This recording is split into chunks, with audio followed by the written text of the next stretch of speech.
Assalamualaikum warahmatullahi taala wabarakatuh. Terima kasih Yang Berhormat Datuk Yang di-Pertua,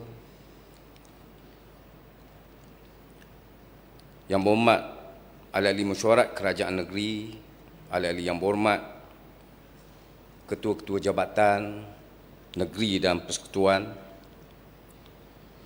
rakan-rakan media yang berada di luar, serta para pemerhati di talian yang sedang mengikuti sidang Dewan kita pada kali ini.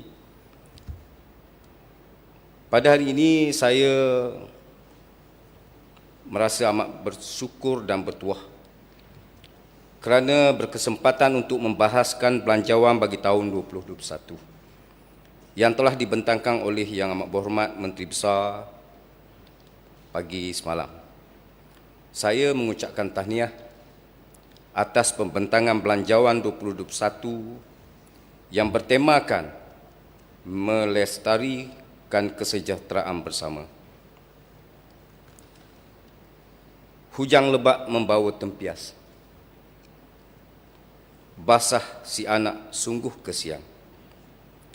Saya di sini berdiri berbahas, melontar pandangan, menghulur cadangan. Dari Rurendang ke Bukit Besi, singgah di Aceh memakan ketupat. Ada tupat Aceh. Bajet negeri diharap berisi, barulah sedap kita sepakat. Ketika ini, kita semua masih lagi berhadapan dengan pandemik COVID-19. Bajet negeri 2021 sudah tentu menjadi agenda penting yang diikuti oleh rakyat secara dekat. Bagi rakyat, bajet negeri adalah nyawa mereka yang mampu mencorakkan masa depan mereka sekurang-kurangnya sepanjang tahun hadapan. Yang Berhormat Datuk Yang di-Pertua, secara umumnya bajet negeri 2021 yang dibentangkan oleh Yang Amat Berhormat Menteri Besar semalam adalah baik dan menawarkan banyak insentif dan inisiatif kepada rakyat. Ketika semua orang susah akibat pandemik COVID-19, bantuan untuk rakyat adalah satu-satunya perkara yang rakyat dambakan. Ketika ini mungkin rakyat tidak lagi mengharapkan projek-projek pembangunan, tetapi apa yang mereka mahukan ialah agar kerajaan membantu meringankan beban mereka. Justru dalam konteks negeri Terengganu, penyediaan bajet 2021 perlulah mengambil kira faktor dan asas tersebut agar sepanjang tahun hadapan kehidupan rakyat akan lebih baik. Jangan kita memandang rendah dengan rakyat yang selalu memohon bantuan kerajaan. Kita tidak boleh meremehkan permintaan mereka. Mereka benar-benar dalam kesusahan. Sehubungan itu dengan beberapa insentif yang diumumkan kerajaan adalah sesuatu yang baik.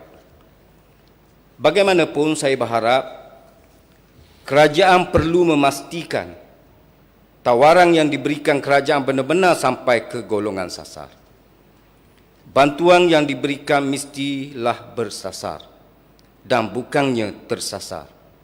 Saya ulang, bantuan yang diberikan mestilah bersasar dan bukannya tersasar. Kerana bagaimana yang saya sebutkan tadi, rakyat kini sangat-sangat memerlukan bantuan serta perhatian kerajaan. Yang Berhormat Datuk Yang di-Pertua, saya juga mengambil kesempatan ini untuk mengucapkan tahniah kepada Yang Amat Berhormat Menteri Besar yang telah mengadakan perjumpaan dengan Yang Amat Berhormat Perdana Menteri untuk memendekkan tempoh Perintah Kawalan Pergerakan Bersyarat PKPB yang telah dipersetujui mulai 21 November lalu.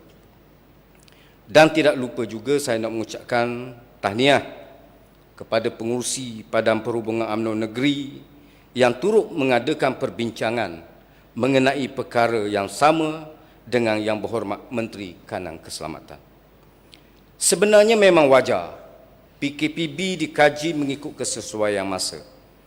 Kerana apa yang saya bimbangkan ialah masalah ekonomi rakyat terjejas, bukan kerana masalah COVID-19 semata-mata, tetapi juga kerana PKPB.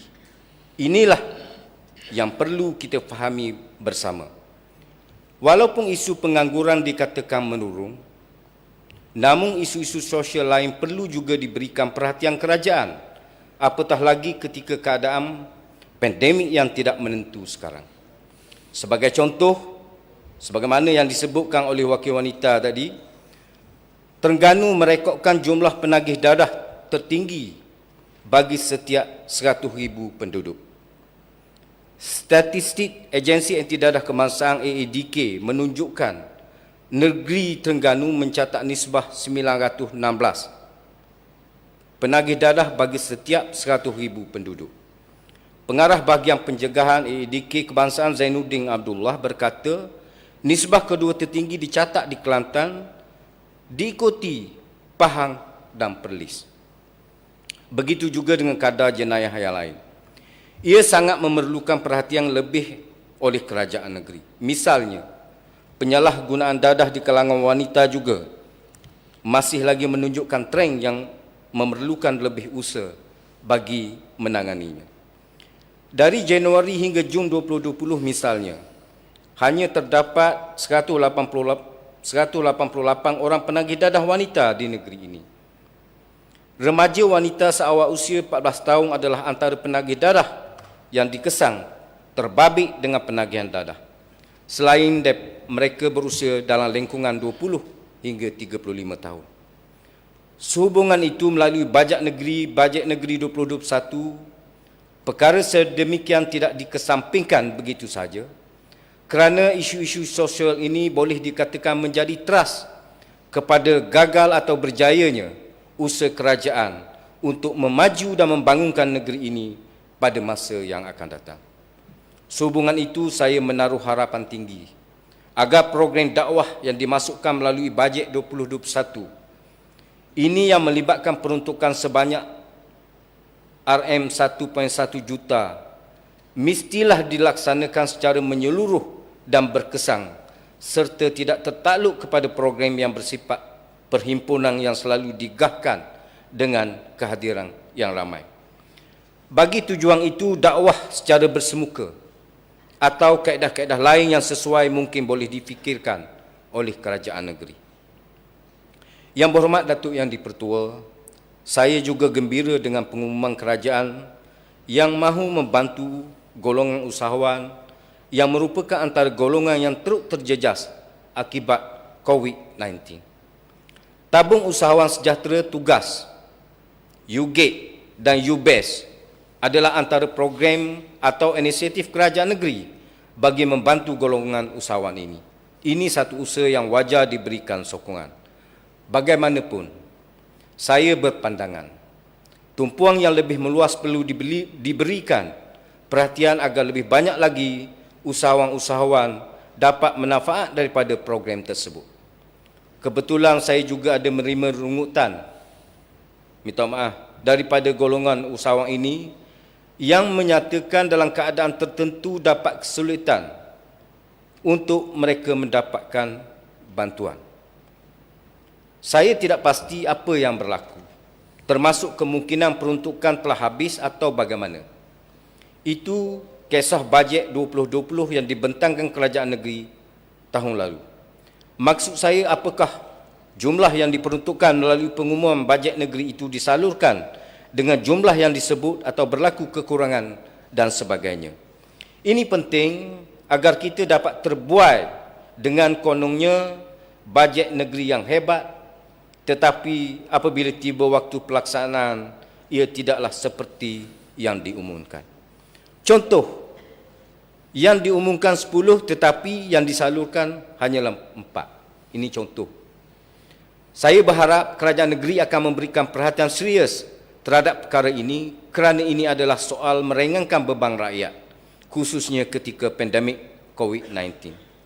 Yang Berhormat Datuk Yang di-Pertua, Saya tidak tahu apakah saya terlepas pandang atau bagaimana, tetapi saya ingin mohon daripada pihak kerajaan supaya memberi perhatian sama kepada golongan penjaja di mana mereka ini menjadi antara golongan yang paling teruk terjejas akibat COVID-19.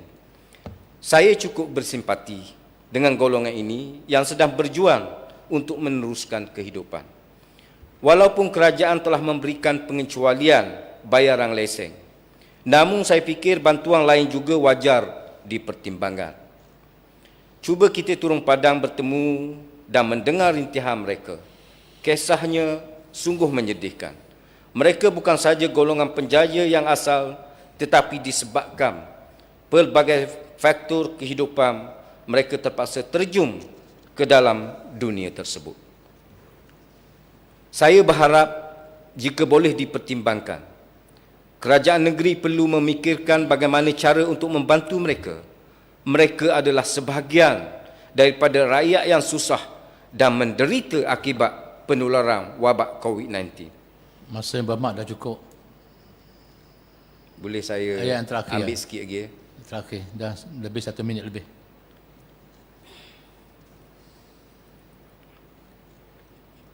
Selain daripada golongan penjaja, terdapat juga golongan yang menjual secara online. Walaupun perniagaan itu mungkin menarik perhatian apabila ramai yang beralih kepada jual beli secara dalam talian. Mungkin bagi kita mereka ini biasanya adalah golongan yang bekerja separuh masa atau sampingan. Bagaimanapun, apa yang saya ingin tekankan di sini bahawa ada kalanya golongan ini juga terjejas, terutamanya mereka yang memerlukan modal. Kriteria sebagai peniaga online mungkin menyebabkan mereka sedikit terbabas untuk memohon bantuan.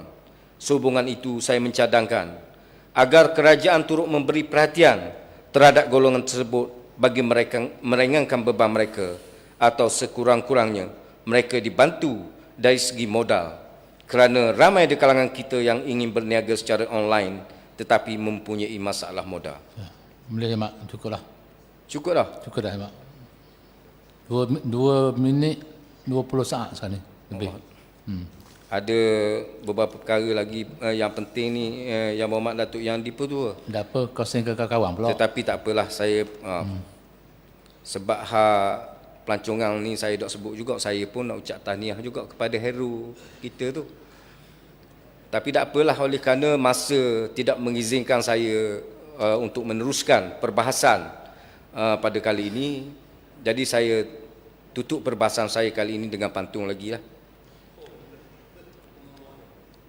Musim tengkujuh sudah pun tiba. Ramai orang pergi memukat. Tak tahu muka ikan apa. Mahu sepakat kami bersedia. Dengarlah kami, utamakan rakyat. Kembalikan wang rakyat di KWSP. Buat belanja di kala ekonomi tersekat. Kami menegur, bukan membenci. Seperti yang Telemong kata tadi juga. Mahu sepakat, tapi bukan mengelak. Sekian, Bukit Besi turut menyokong. Sekian, wabillahi taufiq wal hidayah. Wassalamualaikum warahmatullahi wabarakatuh. Terima kasih, Ibu Mak.